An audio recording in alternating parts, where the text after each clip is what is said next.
नमस्कार दोस्तों, स्वागत है आपका ए टू जेड क्राइम न्यूज़ में। आज भारतीय जनता पार्टी के नामित सभासद डॉक्टर रमेश अरोड़ा चिकित्सा प्रकोष्ठ जनपद हापुड़ से वार्ता की गई, जो कि विधानसभा 47 मेरठ कैंट के विधायक प्रत्याशी के दावेदार हैं। डॉक्टर रमेश अरोड़ा जी से विधानसभा चुनाव को लेकर मुख्य उद्देश्य व कार्यकारिणी पर चर्चा की गई व साथ ही उनके सहयोगियों से पार्टी की विचारधारा के संबंध में वार्ता की गई। आइए देखते हैं और साथ ही वीडियो को लाइक करें, और अगर आप हमारे चैनल पर नए हैं तो कृपया चैनल को सब्सक्राइब जरूर करें और बेल आइकन भी दबाएं। संवाददाता पंडित मुरलीधर शर्मा के साथ मैं विशाल शर्मा। ए टू जेड क्राइम न्यूज़ से पंडित मुरलीधर शर्मा। आज हम आए हैं वरिष्ठ भाजपा नेता डॉक्टर रमेश अरोड़ा। उनसे हम पूछना चाहते हैं कि देश में प्रधानमंत्री नरेंद्र मोदी जी, प्रदेश में योगी आदित्यनाथ जी मुख्यमंत्री क्यों ज़रूरी हैं, ये बताएंगे हमें रमेश अरोड़ा जी।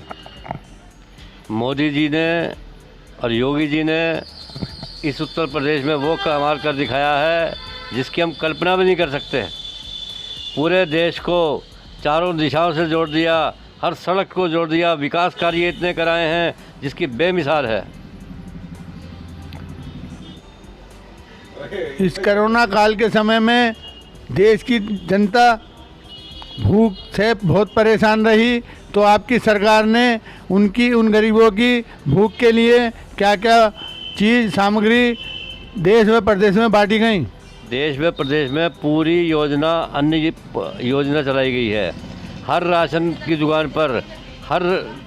दुकान पर 1 किलो रिफाइंड, चना, दाल, नमक सब चीज़ें वितरित फ्री मुफ्त में की जा रही है। पूरे हिंदुस्तान में की जा रही है, पूरे प्रदेश में नहीं, पूरे हिंदुस्तान में की जा रही है, जिसका 80 करोड़ लोग लाभ उठा रहे हैं।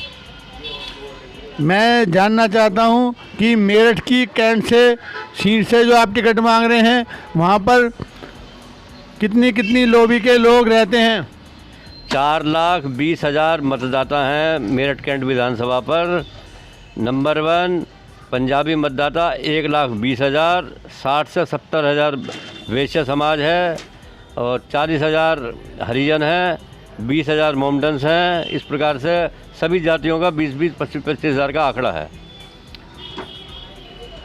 सभासद रमेश अरोड़ा जी, डॉक्टर जी, मैं आपसे पूछना चाहता हूं कि अगर कल पार्टी आपको मेरठ कैंट से टिकट देती है और आप जीत कर जाते हैं, तो वहाँ की जनता के लिए क्या क्या कार्य करेंगे और जनता दरबार लगाएंगे वहाँ पर या नहीं?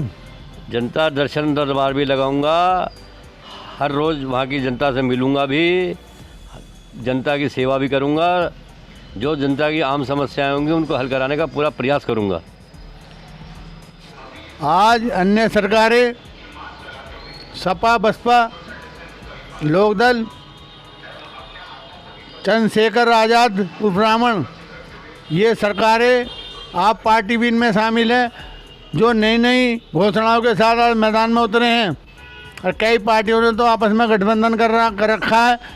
किसी ने कह रखा है कि हम 300 यूनिट फ्री देंगे और पुरानी पेंशन, विधवा पेंशन, वृद्ध पेंशन जो रुक गई हैं उन्हें दोबारा से बहाल करेंगे।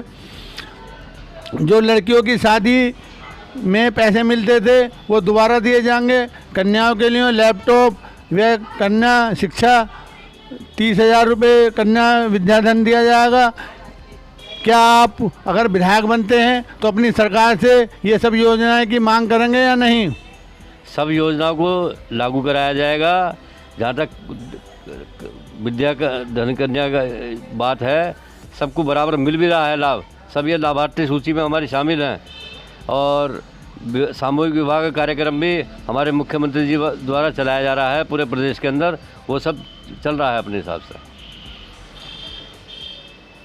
क्या आपकी सरकार रीडिंग के बारे में कुछ सोच रही है बिजली के, या इनकी दूसरी पार्टियों की फर्जी घोषणा मानते हुए इसे नज़रअंदाज करोगे?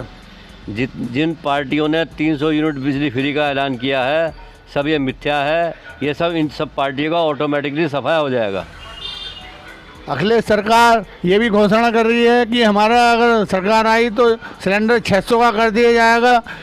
ये इसके बारे में आप क्या कहना चाहते हैं? सिलेंडर की जहाँ तक योजना है, केंद्र सरकार की योजना है, जो केंद्र सरकार करेगी हम उसका पालन करेंगे। हमारी केंद्र सरकार मोदी, नरेंद्र जी मोदी प्रधानमंत्री जी ने जो कश्मीर में पत्थरबाजी ख़त्म की, आतंकवाद ख़त्म किया, वहाँ पर भारत का झंडा लगाया, वहाँ पर जो ब्राह्मण भाई हमारे काफ़ी बाहर हो गए थे वो वापसी लौटने का कारगर कर रहे हैं। अगर उत्तर प्रदेश में आज सरकार चुनाव है तो ब्राह्मण भाई आपकी सीट ही नहीं उत्तर प्रदेश में किसके साथ रहेंगे? क्योंकि बाकी पार्टी कहती है कि हम भगवान परशुराम की मूर्ति बड़ी से बड़ी लगाएंगे एक दूसरे को चैलेंज करके। लेकिन आप बताइए कि ब्राह्मण मोदी जी योगी के साथ रहेंगे या इनके साथ जाएंगे? मोदी जी के साथ रहेंगे, योगी जी के साथ ब्राह्मण पहले भी था, आज भी है और आगे भी रहेगा। अन्य पार्टी सब ये कहती हैं कि अल्पसंख्यक महिलाएं व पुरुष हमारे साथ हैं। प्रधानमंत्री नरेंद्र सिंह मोदी जी ने मुस्लिम महिलाओं के लिए 3 तलाक का कानून बनाया, जिसमें पहले महिला को मुस्लिम समाज तलाक देता, 3 बार कहने पर तलाक हो जाता था। आज वो उससे सुरक्षित हुई हैं। इस बारे में मैं रमेश अरोड़ा जी डॉक्टर साहब आपसे पूछना चाहता हूं कि इस बाबत मुस्लिम समाज की महिलाएं किसको वोट देंगे? मुस्लिम समाज की महिलाएं 80% भारतीय जनता पार्टी के साथ हैं। 3 तलाक के मुद्दे को मद्देनजर रखते हुए मुस्लिम मतदाताएं, महिलाएं सब भारतीय जनता पार्टी के साथ हैं। आज जयंत चौधरी का राष्ट्रीय लोकदल के जो अध्यक्ष हैं उनका गठबंधन अखिलेश यादव पूर्व मुख्यमंत्री सपा के राष्ट्रीय अध्यक्ष से हुआ है और उनका कहना है कि जाट हमारे साथ है। जाटों की रुख क्या रहेगा? जाटों का रुख कल की सभा से सिद्ध हो गया है। भारतीय जनता पार्टी के साथ जाट समुदाय पूरा भारतीय जनता पार्टी के साथ है और पहले भी था और आगे भी रहेगा। मेरठ की रैली ने सिद्ध कर दिया है। मैं डॉक्टर साहब रमेश अरोड़ा जी सभासद जी आपसे पूछना चाहता हूं कि उत्तर प्रदेश के अंदर दलित समुदाय अधिक है, जिसकी वोट लेने के लिए बहन मायावती जी और चंद्रशेखर रावण वो दोनों अपनी पार्टी को लेकर आज मैदान में हैं। तो दलित समाज उत्तर प्रदेश का किधर जाएगा? दलित समाज आधे से ज़्यादा भारतीय जनता पार्टी के साथ था और आगे भी रहेगा और अन्य दलों का ऑटोमेटिकली सफाया हो जाएगा। डॉक्टर रमेश अरोड़ा जी सभासद जी वरिष्ठ नेता भाजपा, मैं आपसे पूछना चाहता हूं कि अगर आप विधायक बनते हैं तो वहाँ के गरीब कार्यकर्ताओं, पिछड़े वर्ग के लिए, जनरल जाति के लिए क्या क्या कार्य करेंगे? सबका साथ, सबका विकास, सबका साथ हमारे साथ है और साथ रहेगा। धन्यवाद। हमारे साथ उत्तरी मंडल के नगर उपाध्यक्ष मनोज सिंह तोमर हैं। मैं उनसे पूछना चाहता हूं कि मेरठ कैंट से अगर टिकट डॉक्टर रमेश अरोड़ा को मिलता है तो उनके ग्रुप की और उनकी क्या भूमिका रहेगी? देखिए, मैं बताना चाहता हूँ कि डॉक्टर साहब हमारे बहुत ही पुराने, कम से कम 35 साल से लगभग पार्टी का कार्य कर रहे हैं।